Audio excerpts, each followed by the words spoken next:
1. Use vertical tabs to better organize open tabs. 2. Enable tracking prevention to block trackers while browsing.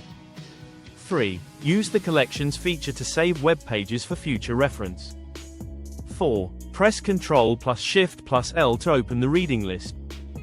5. Use Edge Immersive Reader to simplify web page reading.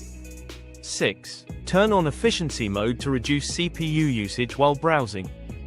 7. Press F11 for full screen mode while browsing. 8. Use the web capture tool to take a screenshot of a web page. 9. Save web pages as PDFs by using the print feature. 10. Sync your browsing data across devices with a Micosoft account.